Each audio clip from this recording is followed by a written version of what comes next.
What's going on, everybody? It's another update from your boy Adam. Just one day at a time. I'm going to start this video segment with Jesus Calling for May 16th. The funniest part about this whole delayed video posting sequence that I'm doing right now, for legitimate reasons, is the fact that people are so angry about it. And it's like, people got pissed off that I made my videos too long. People are pissed off if I make the videos too short. People are pissed off if I put them out days after I record them. It doesn't matter what you do. It doesn't matter what you do. I was watching a dude that I like. I was watching a video of his yesterday, Prepper Nurse 1. And he asked for donations. And he didn't do it in an asshole kind of a way. He just kind of said, look, if anybody wants to contribute to replacing this thingamabob that blew out when lightning striked our homestead, you can do so through the links below that he already has. You know, your whatever. I have my digital chicken bucket. Donate.litgood.com. Some people go there and do that. People asked me to put that up. I didn't want to do it. Then I had some people go, you're an idiot for not doing that, because people want to help you. And so I said, all right, I guess I'll take the approach of the customer's always right. And I put it up. And it's honestly, that thing has saved my ass on more than one occasion. In fact, I've got to reach out and thank some people that threw money in there over the last couple of months.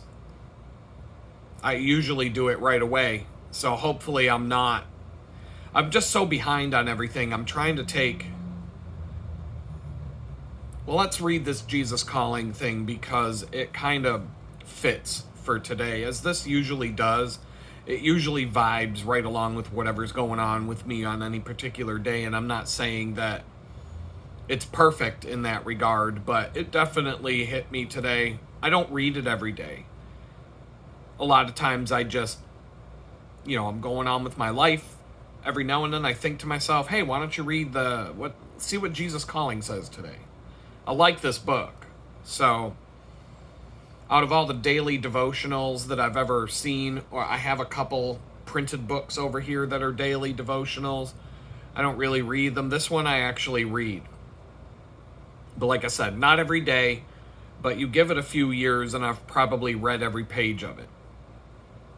So for May 16th, he says, and this could apply on any day, but on May 16th, he says, I am your Lord. Seek me as friend and lover of your soul, but remember that I am also King of kings and sovereign over all. You can make some plans as you gaze into the day that stretches out before you, but you need to hold those plans tentatively, anticipating that I might have other ideas. The most important thing to determine is what to do right now, instead of scanning the horizon of your life, looking for things that need to be done. Concentrate on the task before you and the one who will never leave your side. Let everything else fade into the background. This will unclutter your mind, allowing me to occupy more and more of your consciousness. Trust me to show you what to do when you have finished what you are doing now. I will guide you step by step and bend your will to mine. Thus, you stay close to me on the path to peace. And so, that's one of the things I was thinking of earlier today before I ever read this, was one of the things when I get in my head and I get really wound up, irritated, stagnating, procrastinating, stuck, just I can't get the wheels turning on the, I feel like I'm stuck in the mud, whatever. Do something. Anything. Pick something up and do it. Whatever you think you need to do right now, pick it up and do it. And it has an immediate effect. I did the dishes. It wasn't a big deal. It looked like a big deal. I was looking at it when in a tiny little place like this, a little tiny mess looks 10 times bigger than it is. I could say that in my old kitchen, that pile of dishes would have been dropped in the dishwasher, push 2 buttons, walk away, come back to clean dishes. In a kitchen without a dishwasher, but a real kitchen with a countertop next to a real sink, it might just be a little cluster of stuff on a countertop that you're going to need to spend 15 minutes washing and then put it over to the other side to put it on a drying rack and walk away. Put it away when it's dry. Like, that's all it is. In a tiny house, you might have a few things here, a few things there, a few things over there, and then all your tabletops and I only really have 2 little spaces to put things that are in progress or what have you. I have that table behind me that you've seen, that metal camp table that's basically like the only place I can just like kind of lay things out and do them when I need some table space. And then where I cook, it's like a tiny little countertop. It's big enough for a little cutting board, and I have a washcloth that I sit there to dry dishes on and just like set them there to dry if I don't dry them before putting them away. It can fit about 4 half-gallon mason jars. I had 4 half-gallon mason jars and their respective lids sitting there to dry. Or was it? It could have been. No, it had to be 4. I had those sitting out to dry last night. Because once I got the dishes done, I've been keeping up on it. It's just like, 1 or 2 things at a time. It just got to where I rode my bicycle to the bakery. I spent a whole day working on my bicycle, rode my bicycle to the bakery again. Plus I was doing other things, and things just piled up over a span of a few days, and all of a sudden it was giving me like a panic attack. Because I'm looking at that, I'm looking at the laundry, I'm looking at all these things in the house, and I'm looking at my to-do list, I'm looking at every single thing, plus looking for a place to live, plus trying to get freelance work done, plus this, plus that. It all just keeps piling up, and it gets frustrating. So I'm like, let me work on the things I can see with my eyes that need to be done, because if I put that to bed, it'll bring peace. And it did. Taking a few minutes to fill the water bottles. Plus I have water bottles all over the place. Water bottles that were empty and needed to be refilled, where just every available space in here had water bottles clustered on it. And there aren't that many. But because there's no space in here, it doesn't take much before everything just looks like chaos. That's why I'm so particular about keeping this space clean right now. And I go so crazy when it's not. It's like being in a prison cell, and if your prison cell is not clean and tidy, you're already going batshit crazy being in jail, prison, whichever. If you don't keep your space tidy, it makes things 100 times worse. Some people can't handle it at all. Like if a messy person moves into a cell with a neat and clean and tidy person, there's going to be a fist fight breaking out in that cell within 24 hours.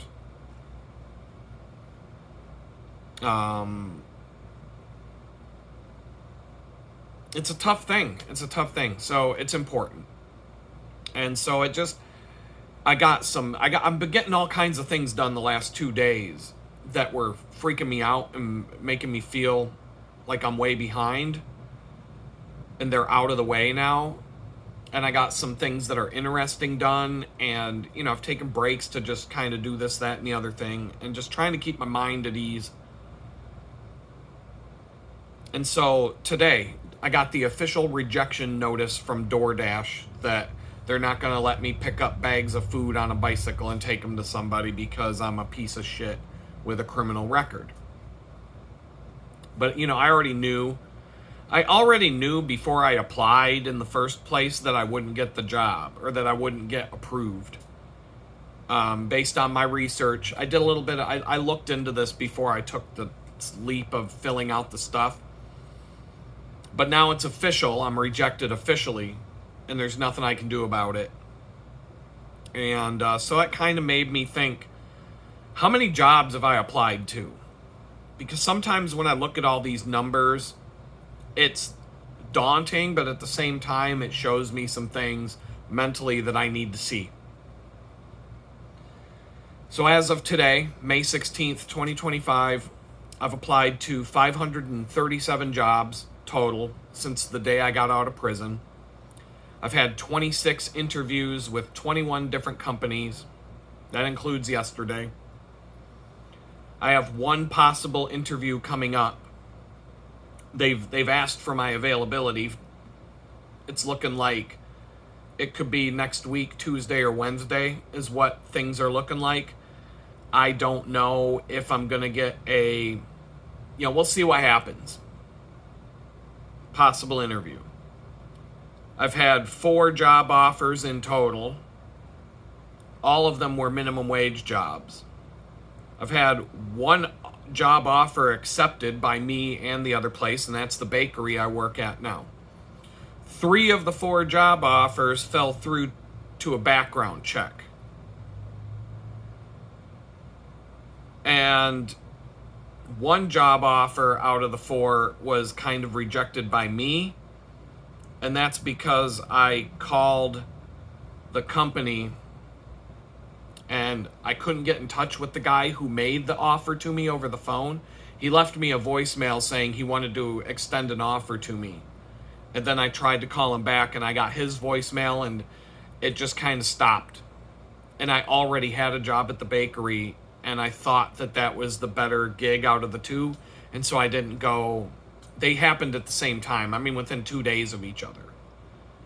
So there's something to be learned about that, by the way. But 135 official rejections to jobs out of the 537, and 392 of those I've marked as being stale. And the only reason I know these numbers is because I have an app that 2 apps that make it real easy to track. I have 8 right now that are sitting in the I applied for it pile, but I'm waiting to hear a response from. And that's just because I'll wait a certain amount of time, about a month. After a month, I'll mark them as stale. If I apply to a job, if I fill out a thing, I don't hear anything for a month, no rejection notice or anything, I just mark it as stale, clear it out, move on. So for professional jobs in my line of work, I've applied to 471 jobs. So that's most of the job applications that I'm talking about were for jobs that are in line with what I do professionally. Out of those, I've had 10 interviews at 7 different companies. I've got 1 possible interview coming up. 123 of those were officially rejected. Like, I got an email saying we're not moving forward.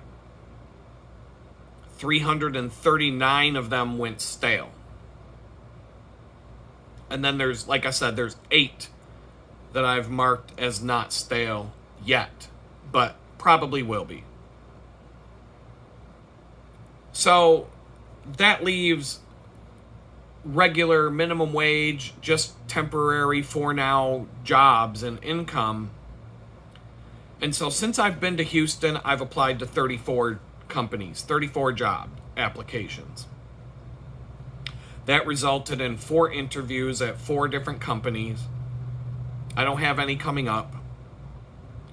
That was 2 job offers at 2 different companies. Like I said, one of them I accepted, the other one I more or less rejected. And then one I'm marking as fell through to a background check, and that's DoorDash. But I don't call the DoorDash as a job offer because I never got through. You know what I mean? Like, it's on the table and you can sign up for it and then you can go do it, but you still have to get approved for it. So I don't count that as a job offer that I got rescinded. I just count it as I didn't get through. But it was because of the background check. And out of those, I got 6 outright rejections. Like 6 out of 34 submissions, I got 6 that said, no, we're not going to hire you. 27 of them went stale with no idea. Like, just, I applied, I never heard back, nothing ever happened, it's gone. And then I'll just go back to Jamestown. 32 submissions, 12 interviews at 11 companies. That, for 32 job applications and to get 12 interviews at 11 different companies, that was pretty high, I thought. 2 of the job offers that I got were rescinded due to a background check. So I got offered 2 different jobs out of that.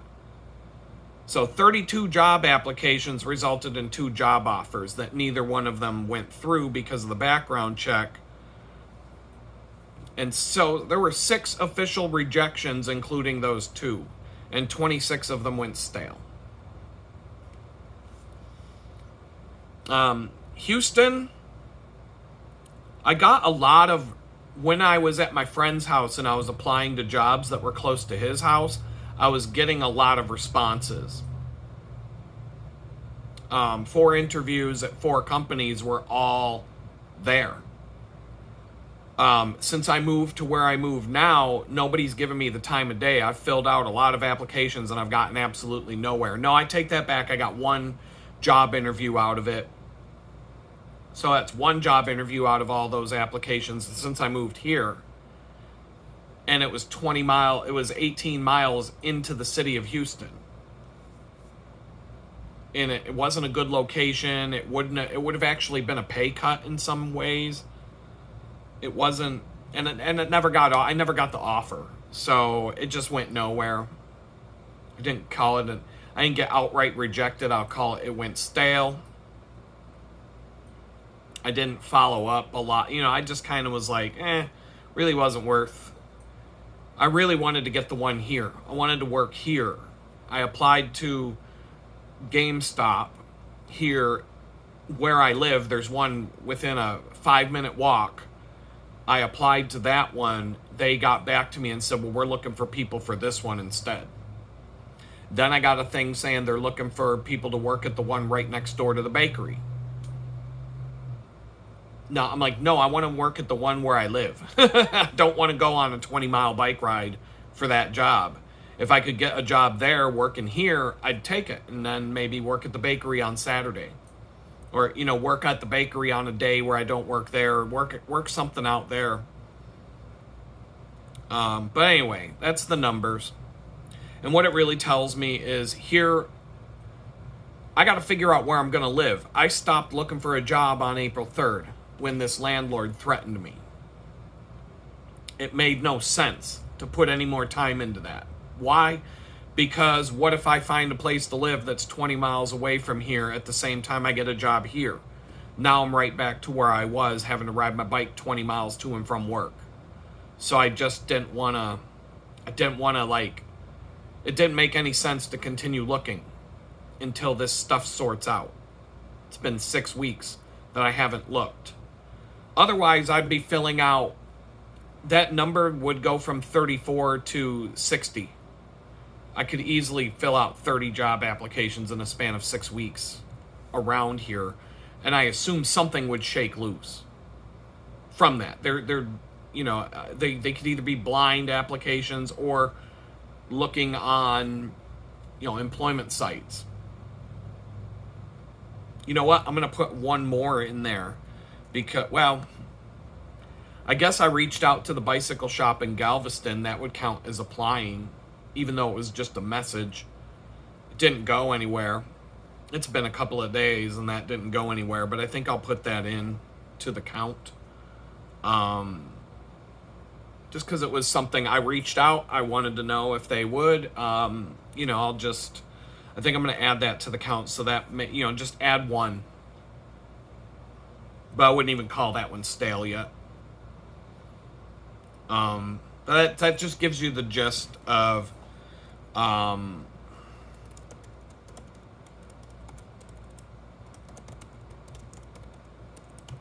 just making a note for myself to add that to my job tracker. So the next time I update this stuff, it'll be, a little, it's probably not 100% accurate at this point, but it's pretty damn close. And if it's off by less than 3 in any of those categories.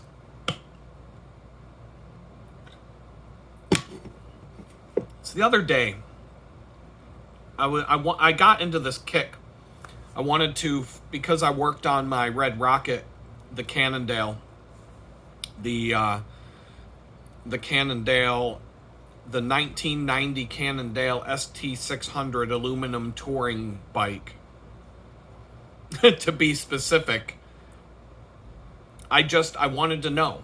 I took photos of the serial number a while back, and for whatever reason, I don't know why, on Tuesday it just seemed like I want to do I want to open up those images, zoom and enhance, see if I can pull out the serial number and actually find out exactly when this bike was made and everything about it. The bike was manufactured on May 23rd, 1989, and I'm still riding it today. It's May 16th, 2025.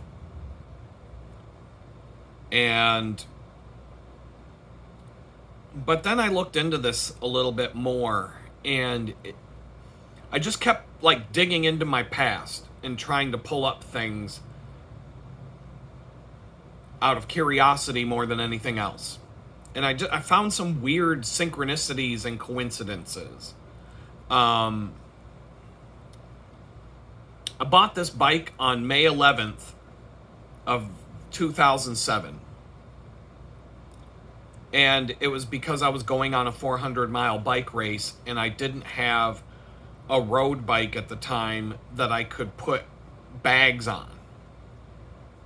I couldn't put a rack on and put saddlebags on and stuff like that without damaging the frame or having to do frame clamps, because there were no rack mounts on any of the road bikes that I had.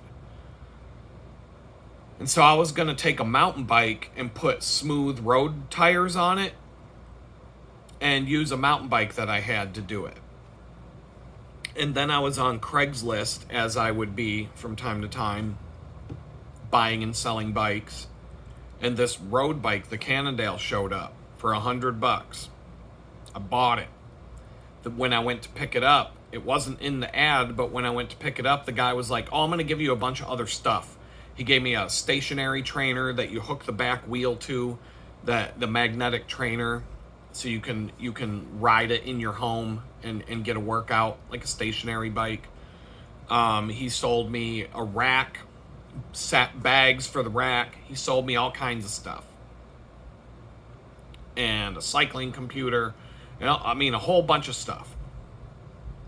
And the cycling computer was brand new in the box, all kinds of stuff. And I sold a lot of that stuff for $200. So I ended up getting the bike for free and made $100 off of it and still own the bike. But that was May 11th, 2007. I figured it out. I'll tell you how in a minute, but on May 11th this year, just this last Sunday, I just upgraded the drivetrain and put a new chain, new cassette, new chain rings on it. And it's basically, it's more or less a brand new bike at this point. There are still a few maintenance things that I'm trying to do to it. But I thought that was kind of ironic that I purchased it on May 11th, and that was a Friday. I looked on a calendar, and I stripped it down starting that night and into the next day, because I went to the bike shop on Saturday the next day to go get the parts that I needed to finish building it back up the way, with just random parts I had and turning it into a different bike. And I needed to pick up a few parts. I actually had to call a bunch of different bike shops to find these specific parts that I needed. And I found a spot to go get them. And then I went and picked up a few other things that I needed at the shop. But it wasn't, I had to call around. It was a pain. I had to get it done on Saturday or it wouldn't get done. And so all of that was done so that the following Friday I could leave and go on a 400-mile bicycle race from Pittsburgh to Philadelphia. And that happened. It's called Crush the Commonwealth. They do it every year. But that year it was May 18th through the 20th. Leave at 5 in the morning on Friday from Point State Park, and first person to get to the Liberty Bell in Philadelphia wins. And you do have to follow a specific route, but you're basically on your own. You can't have someone follow you with a car. You can't you can't drop off gear and equipment at different places along the way. That would be considered cheating. You can stay in a hotel. You can do things along the way. You don't have to sleep in a tent. Most of the people at that year, that was still the spirit of the race back then, was to camp and basically, get across the state. The guy who won the race that year he pulled an old Ross 10-speed out of a dumpster, put $20 worth of parts on it, fixed it up good enough to ride, and he beat people on multi-$1,000 bikes. So that's the spirit of that race.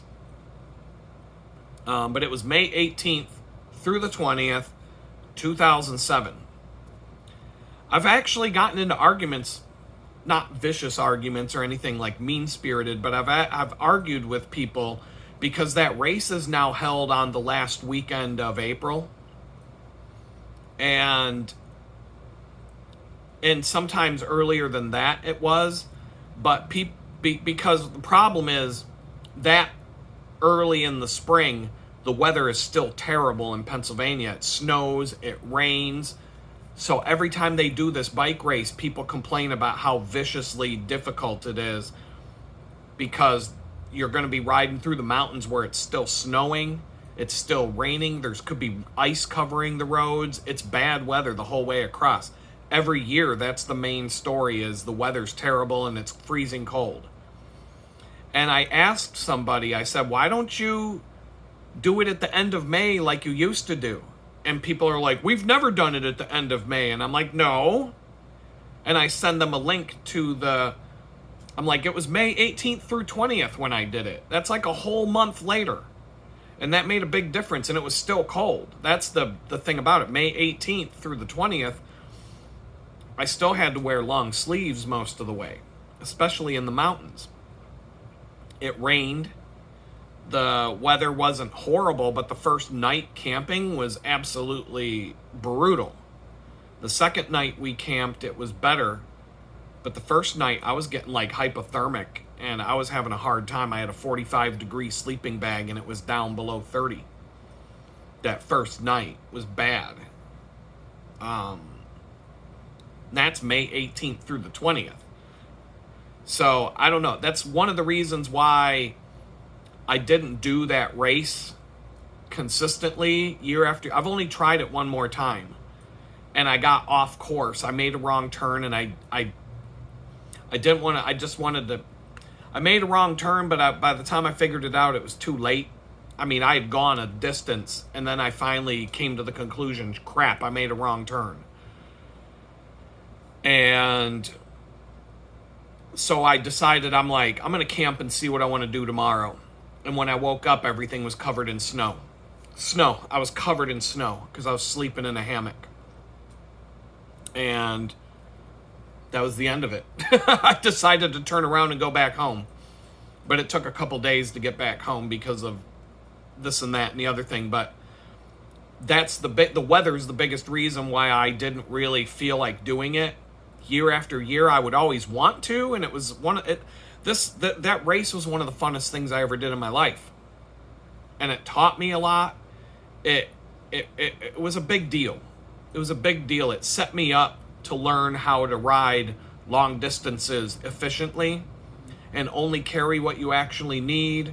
And I've done both. I've carried way more than I need, and I've gone carrying almost nothing on long distance rides, and I know where the happy middle ground is. I know how much I can load up on a bicycle to where I don't even know the stuff's there, because the weight doesn't really affect the speed, and you don't even notice it.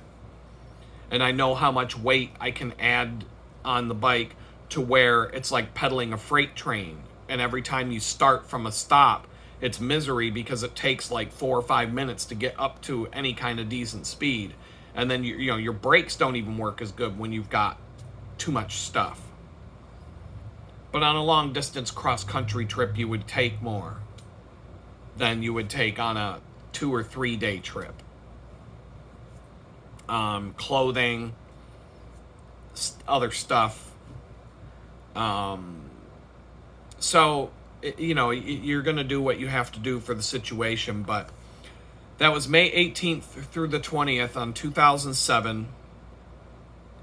And May 18th last year was the first time I shot a YouTube video for this channel and uploaded it. I thought, May 18th. Like, because that May 18th, 2007 was a big event for my life. Like, there are certain things I've done in my life that had this, like, profound impact on the future. And that was one of them. I did it on a whim. It just sounded like fun, and I was already kind of getting the bug to do these long distance rides, but I didn't have anybody who would go with me, because it's hard to find a friend who will do that with you. So I did it because there would be other people, and I was like, we'll give it a shot, and I had a blast. I mean, it was it was awesome. I mean, there were hardships and challenges, and it wasn't all sunshine and rainbows, but at the end, I was glad I did it. May 18th, first YouTube video. May 18th right now is this Sunday. I'm contemplating riding 80 miles to go look at a place to live, but I'm starting to get reasons in my mind of maybe I should cancel. Maybe I should just try to close the deal on this place that's right down the street. There's 2 places that are right down the street. One's that way, one's that way. One's less than a mile from me right now. The other one's about 3. I'm having a hard time. Like, today is the 16th. I feel like I should have made my decision already. I'm not waiting for the guy with the garage apartment to make up his mind. He jerked me around too much. If he were to call me tomorrow, being Saturday, and say, hey, I think I'm going to let you move in, that would be... I would have to consider that, because I like the place enough that I would answer that, but I'm never calling him again. I'm never going to ask. I am never sending him a text or calling him again. So that's only based on if he calls me. I've let him know 3 times I'm interested. He's jerking me around. We're done. But May 18th is Sunday. May 17th is tomorrow. That's the first day I became homeless.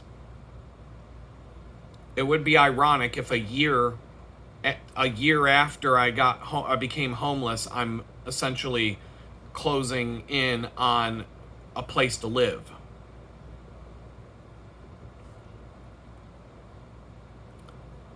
But anyway, on May 18th, 2007, that was the first time I ever rode my Cannondale, the Red Rocket, on a real bike ride. The previous week, Sunday, when I finished the build, I took it on a quick lap around the park where I live. There was a loop road around Riverview Park in Pittsburgh. If you're from Pittsburgh, you might know what I'm talking about. I lived right next to the park. The park was my backyard. So I got on this road bike and I rode down the street to the entrance of Riverview Park, rode down to the loop road, and I did 1 lap around the park, which is a couple of miles, 2, maybe 4 miles at the most. I don't even think it's that far. I rode around the loop road, It's got a downhill with a bunch of curves and an uphill. And it just gave me a chance to go through all the gears, make sure the bike works, the brakes work, everything's good. I felt like I could trust it to go on this ride. I was a little nervous because seat position, all that kind of stuff, you don't really figure out till you start riding. And so, but I just decided, I didn't have time. I had too much stuff going on that week to take it on a proper test ride. So I'm like, the test ride is going to be 400 miles. Whoop. It's the way it is. It wouldn't be the first time I've done that to that bike. There's one time I didn't ride my bike for 5 years because my son was young and I was busy being a dad and working on my career and some other stuff. And I just all of a sudden realized I haven't been on a bike ride in 5 years, and all of a sudden I had an opportunity to go do something fun. I was like, I'm pulling the bike together, put it all together, got it all packed up, went on a 350-mile ride. That was the first ride of the year. Just, most people get out the bike, dust off the cobwebs, go on a quick little 5-mile ride, 10-mile ride.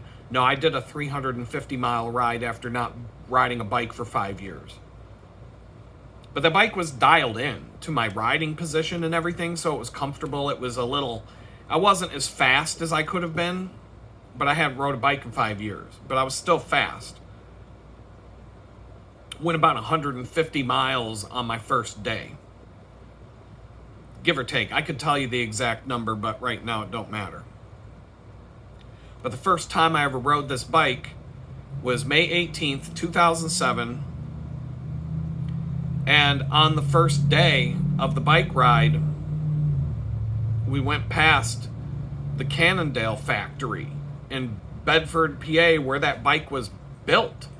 Rode right past it on the first time I rode it, which was kind of funny. And I thought that was kind of funny. I just thought, looking at that coincidence, the first time I rode, well, I remembered that from the race, that we went right past, the route goes right past the Cannondale factory, which is no longer there. But I always thought, I'm like, I thought Cannondale started in Pennsylvania. I didn't know anything about the company. I didn't do any homework.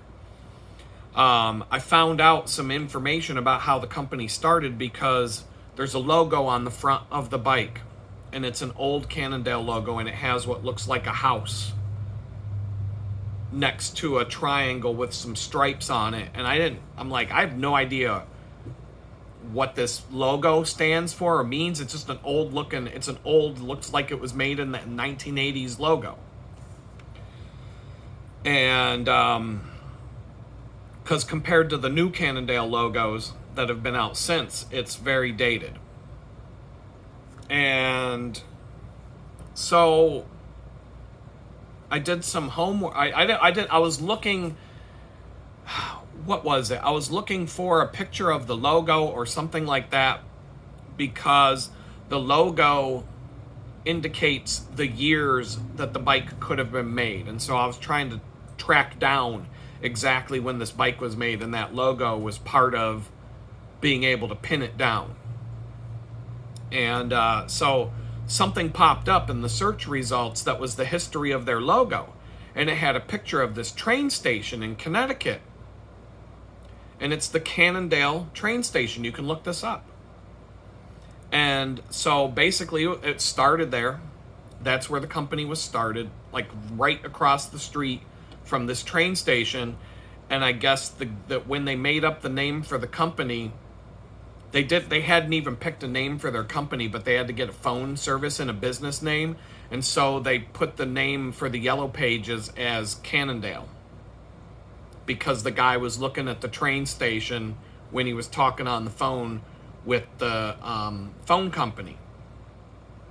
And so they made the train station their logo. And you look at the logo and you look at the actual train station, it's like, oh, booyah, it's their mat. That's what it is. Exactly the same. It's the train station. And then that little triangle next to the train station's the train tracks. oh, wow, that was a neat thing. And then I'm like, it's in Connecticut. I need to see something. And I looked at where it was. And I'm like, you got to be kidding me. And it, like, light bulb went off in my head. So on April 2nd of last year, when I was coming home from prison, I remember seeing a sign that said Cannondale coming up. And I was like, oh, that's ironic, because I was, I want to go home and ride my Cannondale. And, and anyway, we stopped at the train station. Somebody got on or off, and it was a red building. This red building, and I'm looking at it, but I didn't really see it from the front. It was more like the side of the building. But I didn't even notice that the sign that says Cannondale, the font that they use for the train stops along that rail route are in the same font that Cannondale had the name Cannondale on my bicycle. So everything on the bicycle is based on that train station. The word Cannondale is in the same font as the train station sign, and the logo is the actual building of the train station and the little train tracks next to it. And I'm like, boy, that is really neat. I found this out the other day, but I rode right past that on a train going from Danbury, Connecticut to Norwalk, where I had to get on another train and go to Bridgeport. And I thought that was kind of, I don't think there's any like big significant, like, Jesus is going to fix everything on this date, or, I don't think there's any like major significance to that. It's just a weird bit of synchronicity in my life, because that bike has been a big part of different things, especially now. That bike is a major part of my life right now. If I'm going to go on a bike ride Sunday to go look at this place that's 80 miles away, that's the bike I'm riding. I'm not riding the other one. The Cannondale's the one I trust. The Cannondale's the one that's set up for that kind of stuff. The Cannondale's the one that I can trust to go 200 miles on without really being concerned that something's going to break. Maybe a flat tire. Especially now that I'm like up on the maintenance and, fixing things as I see them and keeping up with that stuff. And so it's like, it was just sort of a weird coincidence, I guess. It was just a sort of a weird coincidence to me that things were just kind of aligned like that. That this red Cannondale has some sort of, like, I could never get rid of this bike. I would never sell it. I would never get rid of it. It's like, look at how, like, watch Pee Wee Herman's Big Adventure and how much he loved his bicycle. That's my bicycle. I would go all the way across the country to track down my Cannondale if someone stole it. Just like Pee Wee Herman, when he pulled out his bike lock, he had a 50-foot long chain. I got a lock like that for it, or for any of my bikes, but I do have some pretty significant locks right now for the bikes. I just think it's ironic that the first time I ever rode that bike, I rode by the factory where it was made, and the first day I got out of prison where I could come home and ride that bike again, I rode right past the train station where the company was founded and saw where the logo came from and everything like that. I don't know. There's something about that just kind of synchronicity-wise speaks to me. I don't know what it means or if it has. I just feel like these things aren't coincidental. That bike's a big part of my journey right now. And even my one of my clients that I told this to, he was like, wow, that's really, he even thinks it's a strange, funny kind of coincidence. He believes in synchronicity and that things don't just happen randomly. Like I said, I didn't attach a significant meaning to it, but it's something that's in my head. May 18th, the first day I shot a YouTube video, and, May 17th being the first day I was homeless, that's 1 year ago tomorrow. So, like, can I wake up tomorrow knowing I've got a place to live? I could, possibly, if I'm thinking about sending a text later this afternoon to the owner of this little house that's down the road from here and calling it a day. I looked at the math for the down payment for me to move in, plus I did not figure out the electric bill, if I have to pay a deposit to get the electric turned on. But when I look at how much money I'll have coming in by the end of the month, minus the down payment on moving, minus the moving van, minus the rest of my fixed expenses for this month, I'm still got plenty of money in the bank compared to how much I'd have for any of the other places I'm looking at. The portable washing machine to do laundry, the tiny little washing machine that can do, a small load of laundry at a time, they're about $200. The little portable dryers, I don't know exactly how big they are, but they're decent size, but they plug into a standard wall outlet. They're about $200 on Amazon. I can have them delivered from Amazon. Don't need to do anything other than be there when they're delivered. So even if I spent $400 getting a washer and dryer so I can at least do laundry without having to go through a big hassle, that takes care of that problem, which is the biggest thing I don't like about the place. And it still leaves me with a lot of money. It still leaves me with more than a month's rent. I would have to pay the second half of the security deposit on the second due date for rent. I would have to come up with that in June if I got the washer and dryer. And I've seen them work. I've seen those washing machines used before, so I know they work. I've had my own clothes washed in one of those before they work. I could buy the washer and just hang up the clothes to dry, or I could buy the dryer and just, once a week while I'm working from home, walk over to the bathroom, do what I gotta do, get the laundry done, and then, the washing machine, you can just pick it up. It's got handles. You just pick it up, put it where you want to store it. They're not small. They're not big. There's different ways you could hook it up. You could hook it up to be somewhat permanent if you can put the drain somewhere. I mean, there's different ways to do this. But for $400, I could, 400 divided by 10. That's 40 weeks worth of laundry mat. If it costs me $10 every time I go to the laundry mat, that's less than a year. If I'm doing this once a week, it would take less than a year to pay for itself. And then when I move, they're small and portable. I can take them with me when I move, use them in a new place. If I move into a house that, like that house I looked at that didn't have a washer and dryer hookup, or it had a washer and dryer hookup, potentially I could hook those things up to it.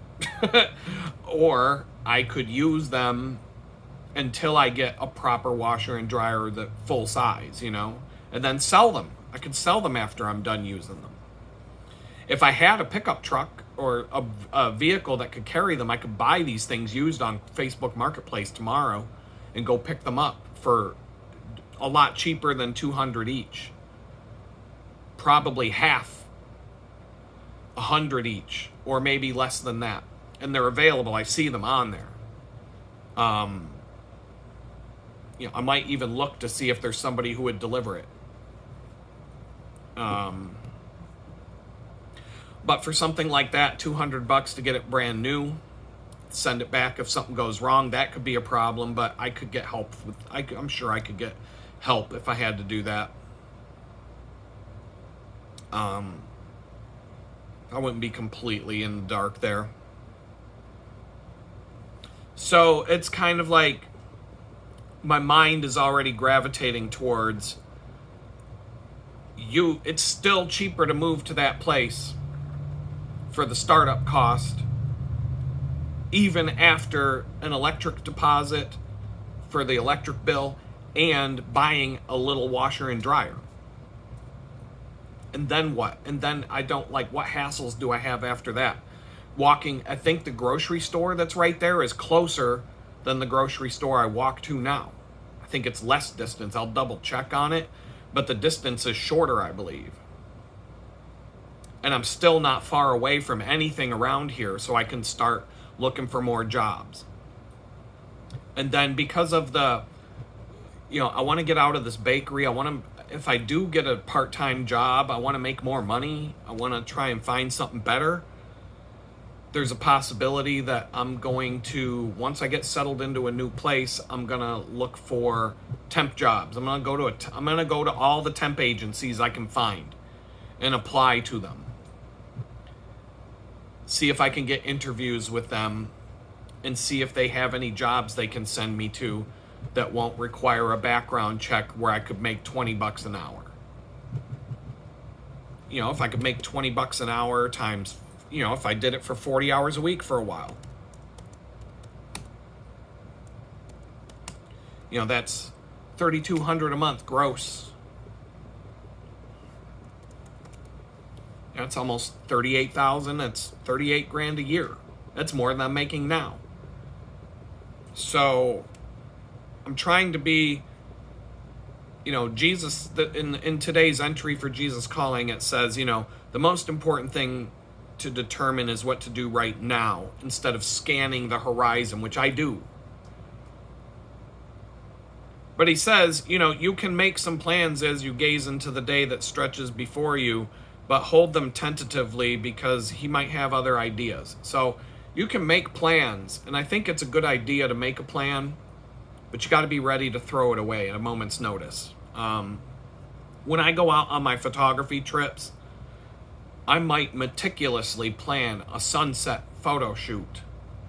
I know exactly where I'm going to be, exactly what time. I know where the sun is going to be. I can kind of do the composition in my head before I even get to the place. But what happens if I show up to the place and it's overcast and there's no sunset? Now what? So you got to throw the plan away. It's gone. It's done. You're not doing it today. Am I going to go home with nothing? No. I mean, there's a lot of good photos I get out of things like that. I've got tons of stories, tons of photos to share that I planned on getting a photo and I ended up getting something else. I went to a spot wanting to take photos of elk. Well, there were no elk in the spot. I traveled around the area that day and got photos of elk all day long. But where the sunset was supposed to be, or where I went to watch the sunset, I was hoping there would be elk out in this field because they hang out there a lot. There were no elk. I got some fantastic photographs that afternoon or around that sunset time, even though I didn't get what I planned to get. Because you can't make the animals follow your plan. You just have to be willing to throw your plan aside and just say, well, work with what you got here instead. And so I'm thinking about reaching out to that guy. Now that place, somebody might have already moved in there and he forgot to take it off Facebook. I don't know. I'm going to find out today. If I reach out to him, I could reach out to him and make a plan to meet up on Sunday with the money. And then if that gives me one more day for tomorrow for the guy that's jerking me around for the place I actually want to get in touch with me if he feels like I'm the guy. But I think we're done with that, like I said. But I don't know. I'm just kind of like, I'm like, it's time to make this. It's time to do something here. And riding an 80-mile bicycle ride on Sunday does not feel like, it doesn't feel like a good idea right now. If I stay closer to Houston, if I stay closer to the city like I am, it will make things a little bit easier in terms of there's more places to work. If I could find a place closer to Houston, proper, in the city, I don't want to, but if I did, it would help. It would help me be closer to things, and it would help me have access to more jobs. So I don't know if moving out to the middle of nowhere is a good idea. I just don't know. But since I'm on the topic of the bicycling, I updated my Strava miles today to see where I'm at. I'm at 1,913.9 miles of adventure so far this year. And that's about 1,860 on the bicycle and 52 miles walking. I have 86.1 miles left. January I went 141, February was 484, March was 589, April was 530.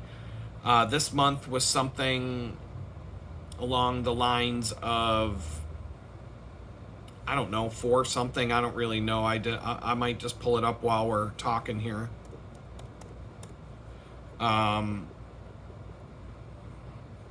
not? It's right in front of me. This month is 170 so far this month. So it's really gone down. But we're only halfway through the month. So if I just continue on the trend, I could see I'll reach my goal possibly on Monday. But that gives me another 160. It's going to be a 330 mile month, which is lower than what, that's a couple hundred miles less than the last few months. And that's a good thing because I'm the energy, once I move, if I, that's going to help with my energy level if I'm only having to do this a couple times a week. Like if I go the 80 miles this weekend, it puts me into 410. So I don't know. Everything's kind of up in the air and unknown. A lot of just unknown. But, January through April, I was averaging 435.9 per month. And for the rest of the year, including this month, I would have to average 32.1 to meet my goal. And I've already met the goal almost. I'm within 3 bike rides to the bakery of meeting the goal. I'm going to get, I have 86.1 left. I'm probably going to be less than 5 miles from the goal. I might have to walk somewhere, and that will put me over the goal. Riding my bike over to the small house that's available and back here would put me over the goal this weekend. It's that close. Puts me on pace right now to reach about 5,000 for the year. But like I said, I'm trying to ride less. So it'll feel good to have. I wasn't expecting. See, when I set this goal of 2,000 miles, I wasn't expecting to be 25 miles away from the bakery.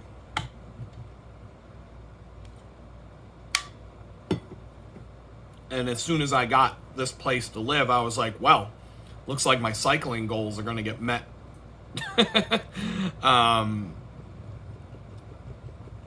But I don't know about this 80-mile ride on Sunday. I won't hate it when I'm doing it. I'll enjoy it while I'm riding. It's supposed to be a hot one. It's supposed to be high 90s on Sunday, last time I checked. Sunny, high 90s. It'll be a fun ride. But what's gonna it's going to wear me out physically really bad to do that 3 days in a row, along with working 2 8-hour shifts at the bakery. I think that's gonna be a bad. I don't see that working out good for me. And as much as the dishwasher in that place I'm thinking about doesn't have an effect on whether I would want to live there or not, the fact that there's a dishwasher that doesn't work, and just some of the other things in the photographs kind of makes me wonder, you know what I mean? I think there's pros and cons to everything, and I think there's a lot of pros to the place that's 40 miles away. But one of the cons, like I said, if I were to get that job in downtown Houston, this is what got me thinking. I'm like, to ride a bike from there to downtown Houston, that's like 75 miles each way, 80 miles each way. If I had to go down there, that's what it would be. I don't know if that's in the cards. I mean, 160 miles to just go down to an office and back on a bicycle, like that's 80 miles. That's like a 5-hour ride each way. That's easily, that's 10 hours on the bicycle. Like, that's the limit. 50 is basically the limit in terms of one direction, and that's only for like a special circumstance. That's not I would say 20 to 25 miles is the limit for a commute. 25. 30 at the most, but 30 is going to be tough. 30 with that extra 10, that extra 20 is going to make a difference. So I've been setting the radius of places that I try to find to be 20 miles from the bakery and no more. And so it just happened to be that I found one that's 20 miles away from the bakery, but it's 40 miles away from me. Literally in the opposite direction from where I live. And so it's kind of like, at first it seemed like a good option, but I think I'm kind of fighting against the stream. I'm swimming upstream, trying to swim upstream right now. So I'm kind of like, I think my mind is made up to try and move into this one place that's down the road that might or might not be available. I mean, I could check right now because I have it bookmarked directly and see what happens. And it still says that it's available. And so I could see why someone might not want to live in it.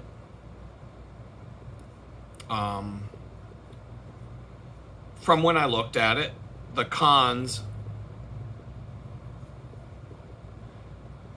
I don't think it's too expensive for what it is, but for the price you could find something better. I have. It's kind of on that edge of the landlord lives on the same property. So you're going to be, you can't, like, that's not cool. The place isn't that great. It's nice, but it's not like, wow, nice. But I think it could work. I think there are pros and cons. It would be a significant upgrade from where I am right now in every sense of the word. So I think I've made up my mind to try and get it. Probably within the next few hours. And if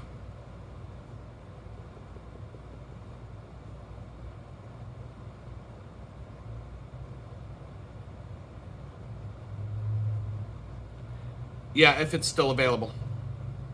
I have the guys, I have both, it's a father and son that built it, I have both of their phone numbers. I could text them today. But I don't want to, I just don't want to, I don't know, it's just,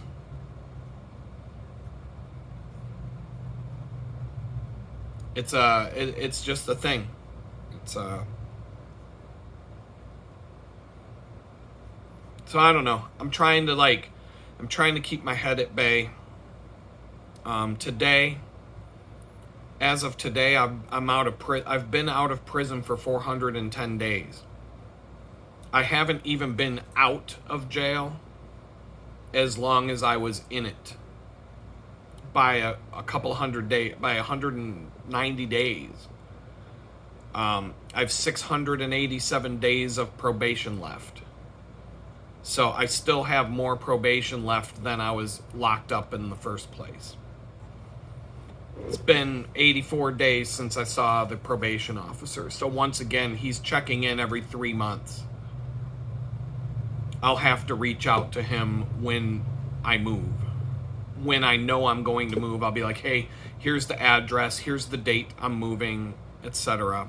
And then I'll expect to see him show up. I've been in Texas 248 days as of today.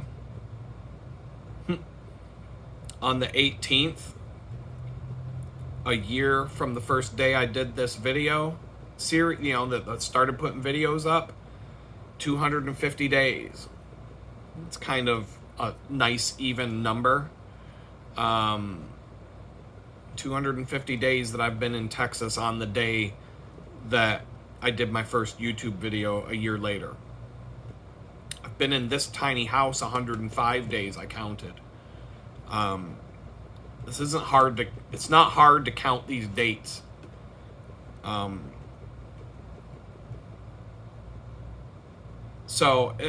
was homeless for 115 days before I packed up and moved down here.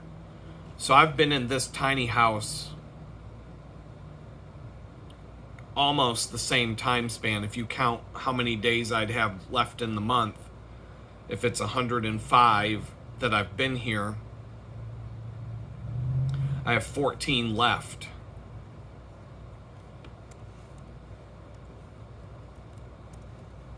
This will be 119 days here.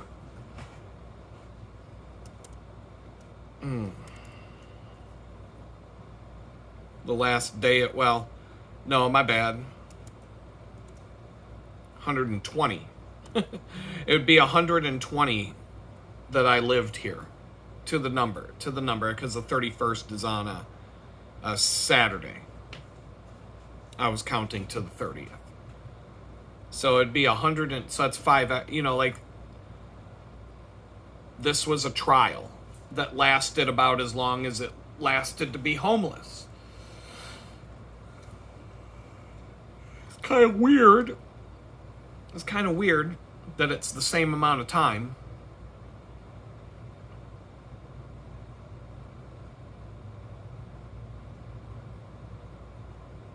Almost.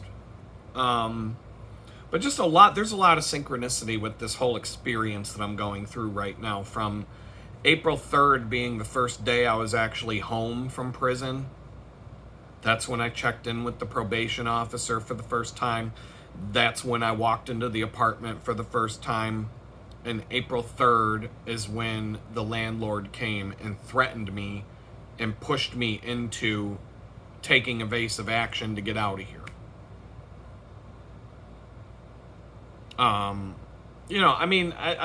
That doesn't... I've already done videos about the significance of that one and what I think there's meaning to that one. Like God talks to me in these... This is how God talks to me. He puts things in front of me that are... He creates synchronicities in your life that connect in ways that are kind of mysterious. And so that's what I feel like is going on right now. And I feel like the fact that all these different things are kind of in alignment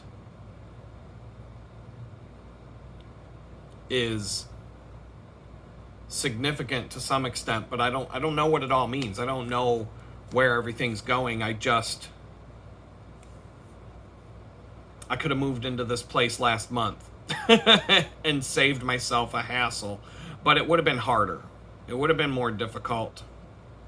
Right now, the way things are, this is the one that feels the smoothest, unfortunately. And it's not like I would hate living there. And believe me, within a week, I would be like, this is so much better than living here. Way better, way better. Like, I could do a Zoom meeting without worrying about what people are going to see behind me. You know what I mean? This ghetto-ass shit here, I can set up a desk to where the backdrop is just a plain wall. Or something that's, I could put something, I could put a bookshelf, do the whole fancy bookshelf thing that's for the background of your videos, that's somewhat functional, but it's there for decoration. I could have the bicycle hanging up in Jerry Seinfeld's apartment that the dude never rode once. The Klein mountain bike that's hanging up in his apartment. Just for decoration, you know what I mean? Just to make it look, just to give it a certain look.